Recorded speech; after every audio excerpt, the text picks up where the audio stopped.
bolanya datang nih, Midori Macan. Beda anime.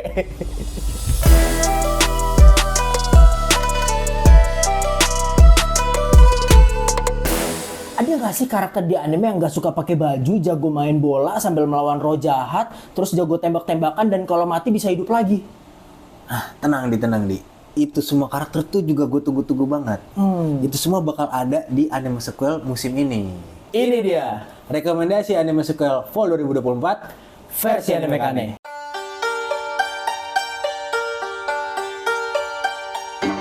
Oke, seperti biasa kita akan bahas rekomendasi anime-anime yang akan keluar di musim berikutnya. Betul. Nah, ini udah masuk sebenarnya sih kita agak telat nih syuting karena udah ada beberapa anime yang Sudah berjalan atau sudah ongoing.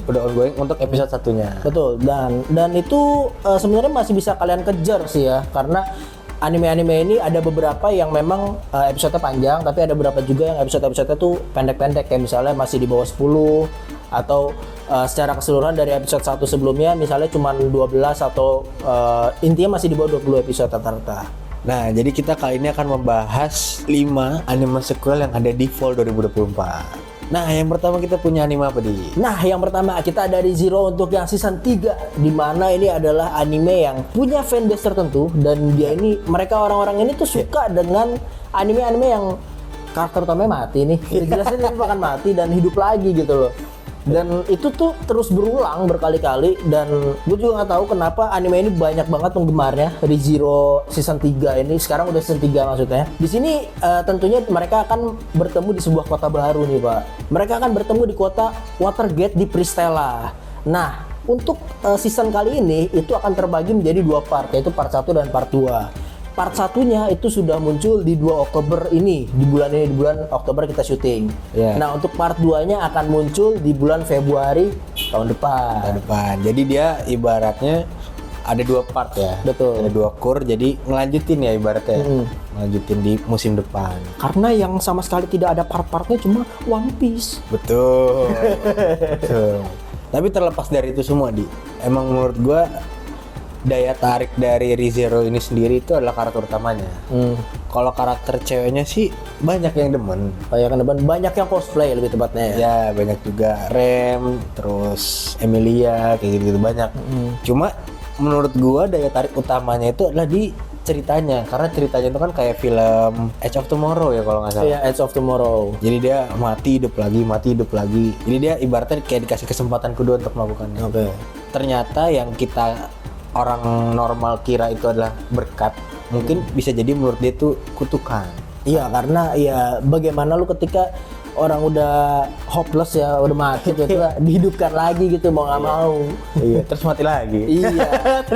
Nah, jadi memang tantangannya ya buat yang mungkin harus ngejar dari season 1 ya, kalian mesti ngejar dari awal mula banget. Si karakter utama ini harus mati berulang-ulang karena harus menyesuaikan diri lah ibaratnya. Dan PR-nya di situ sih. Mungkin semakin kesini kalian akan semakin suka atau bisa jadi semakin bosan. Karena gitu-gitu doang ya. Iya, karena dia mati dan hidup lagi untuk menyusun rencana ke depannya yang lebih baik seperti apa. Ya, jadi tergantung lah. Kalau emang kalian suka, apalagi kalau misalnya kalian nonton Edge of Tomorrow mungkin cocok ya. Emang yang suka banget, yang enggak banget mungkin menurut gue ya. Karena dari segi konsep penceritaan dan premisnya itu udah menarik. Tinggal kita pribadinya aja selera suka apa enggak. Betul. Oke, next. Ini dia yang kemarin sempat nge-hype banget nih, Pak. Wah, ini nge-hype nih.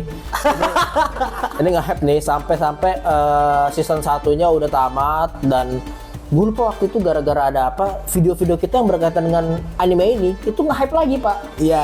Itu nge-hype lagi. Dan anime ini kita gabungin sama anime lain tetap nge-hype juga. Udah gitu kemarin masuk lagi movie-nya di salah satu bioskop di Indonesia. Nge-hype lagi lah. Sampai-sampai yang nonton bioskop di situ itu pada pakai seragam itu semua. Wih, jadi satu bioskop tuh warna biru semua. Ini dia animenya Blue Lock. Kali ini Blue Lock muncul nih, Pak, dengan season barunya di mana mereka ini siap untuk bertanding melawan Timnas. Iya. Itu.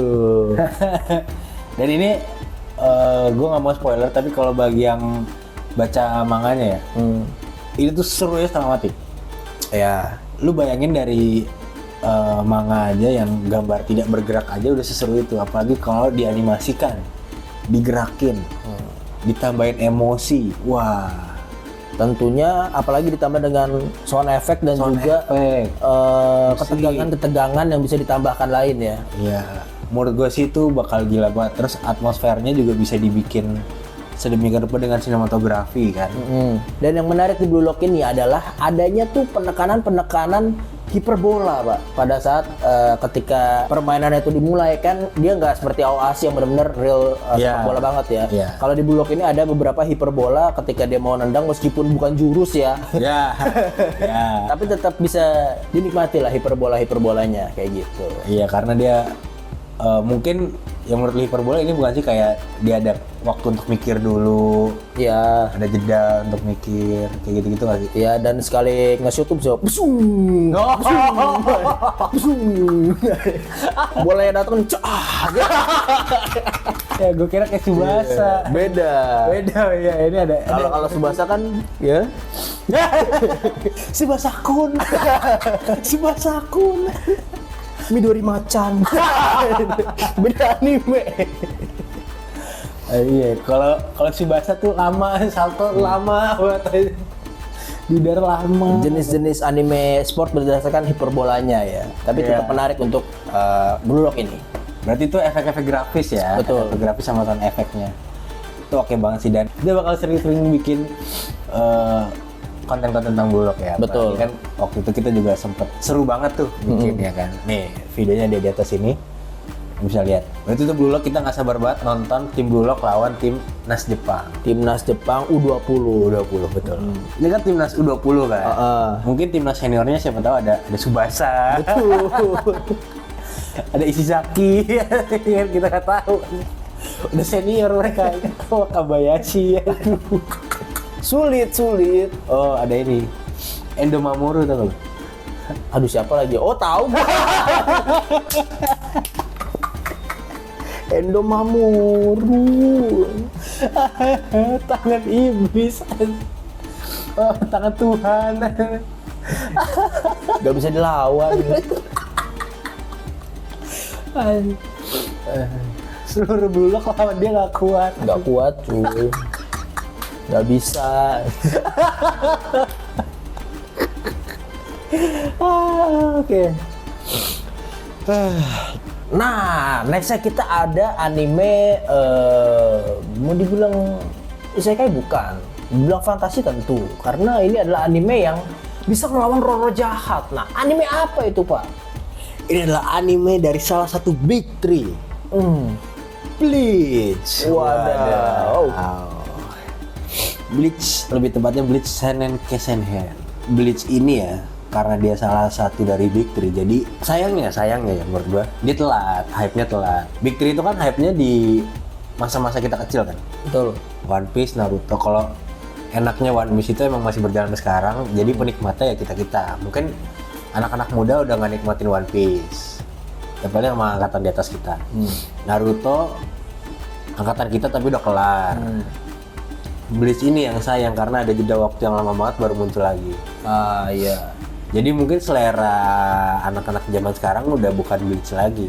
Sukanya udah Kibutsuji Mujan. Kibutsuji Mujan gitu-gitu ya.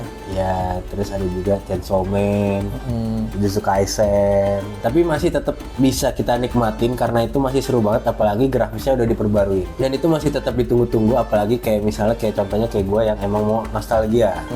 Dulu kan gue ngikutin banget. Iya. Sayang banget tuh berhenti. Nah, terus akhirnya gue ngikutin lagi nih sekarang, dan emang seseru itu kalau emang yang ngikutin lagi ya. Jadi Bleach itu sekarang Ichigo udah mulai di tahap akhir lah, karena udah mulai ketemu last bossnya. Udah jago, semakin jago nih dalam hal bangkai.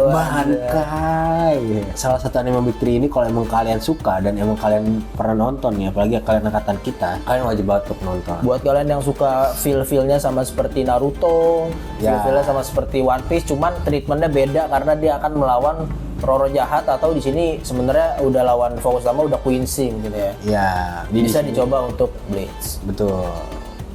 Itu seru banget sih. apalagi sekarang kan yang tadi gue bilang grafisnya udah berubah, udah bukan kayak grafisnya Naruto zaman dulu udah beda. Sekarang udah banyak efek-efek yang keren banget lah. Oke, nextnya kita punya apa nih, Di? Nextnya kita punya Shangri-La Frontier yang second season nih, Pak. Udah season 2-nya. Bapak-bapak berkepala burung ini tidak bisa pakai baju. Tidak bisa pakai baju. Karena terdapat kutukan di badannya. Jadi memang benar ada beberapa anime yang nggak bisa pakai baju. Ini contohnya. Iya. Jadi dia nggak bisa pakai baju karena ada kutukan nih. Nah tentunya itu karena dia di season 1 sebelumnya dia melawan salah satu apa namanya? Hewan legend. Hewan legend lah, legendary lah ya. Hewan legend. Nah, hewan-hewan mitos ini pada akhirnya dia tidak bisa mengalahkan, dan itu yang menciptakan banyak sekali trademark legend. Tapi untuk percobaan kedua yaitu melawan salah satu samurai legend. Itu berhasil, Pak. Itu berhasil, Pak. Bukan hewan legend, ya, samurai legend. Samurai legend. Iya. Sebenarnya kan dia lebih tepatnya bukan nggak bisa pakai baju, Pak. Nggak bisa pakai armor. Iya, nggak bisa pakai atribut. Ya. Pokoknya dia nggak boleh ditutupin, kan ada tuh temennya yang atributnya kan besi semua tuh ya kan, sebadan-badan kan. Iya. Nah, dia nggak bisa pakai sama sekali. Sai Zero itu. Ya, Sai Zero. Dia nggak bisa ngedefend badan dia pakai atribut. Dia harus pakai skill dia. Betul. Dan ini menarik banget karena konsepnya adalah dia masuk ke dunia game. Sebenarnya isekai, cuma isekai masuk game. Jadi kita kemarin nyebutnya semi isekai ya. Semi isekai atau sebenarnya ada juga menyatakan ini anime game sebenarnya masuknya. Oh gitu. Anime game. Ada yang nyebut anime game. Menurut kalian anime game atau semi isekai, tulis di kolom komen ya. Mungkin bener anime game cuma belum ada ininya nih. Belum ada konfirmasi langsung. Betul. Nah, yang menarik di season ini itu tentunya dia akan kembali lagi ke game-game lamanya dia nih, ke game-game yang bagaimana orang lihat itu game-game bikin bosen nih, game-game yang banyak nge-lag-nya. Bukan nge-lag ya, banyak rusaknya misalnya ketika kita mainin game-game yang banyak bug-nya. Dari situ dia akan bertemu dengan teman-teman lamanya lagi nih, Pak. Sesama ibaratnya gamers-gamers lama lah. Zaman sekarang kan banyak game-game baru nih. Terus contohnya seperti SLF yang dia mainkan saat ini. Nah, dia akan bertemu lagi dengan teman-teman lamanya, terus akan diajak lagi nih di game SLF ini. Jadi game-game ini isinya pro player semua, ibaratnya orang-orang main Dota dulu, sekarang ke Mobile Legends tuh ibaratnya udah paham lah map-mapnya mirip-mirip kayak gitu. Itu orang-orang dia bawa semua ke SLF, Pak. Dan tentunya dia akan siap untuk melawan salah satu mitologi legend lah. Salah satu hewan legend lagi yang akan dia kalahkan nih. Nah, seperti apa kelanjutannya? Wadah, saya juga nggak tahu. Yang jelas harusnya sih seru banget ya, apalagi kayak kan sebenarnya dia udah pernah tuh ngajak pro player ke game SLF ini kan. Pencil Gun. Bukan Pencil Gun. Siapa? Si Oikazo. Oikazo, ya. Ya, itu kan juga pro player tuh. Pencil Gun kan pro player tapi cuma di satu game doang kalau nggak salah. Oikazo kan teman dia di banyak game kan. Betul. Mungkin ini kalau dia ngajakin yang lain mungkin bakal lebih seru lagi. Kayak banyak insight dari pro player untuk main di SLF ini. Ini sangat-sangat kita nantikan ya, karena kemarin kita juga kasih rekomendasi tuh di video yang mana gitu kan, kita sempat kasih rekomendasi juga dan kita kasih rating cukup bagus, 7 kalau nggak salah, 7 apa 7,5 ya untuk Shangri-La Frontier ini. Karena seru. Jadi kita bakal nantikan lagi di musim fall 2024 ini untuk second season. Betul. Ya kali kalau mau lihat rating juga kita ada video rating di sini. Nextnya kita ada apa nih, Gan? Nextnya yang terakhir kita ada Arifureta. Arifureta. Untuk season 3-nya. Nah, menarik nih.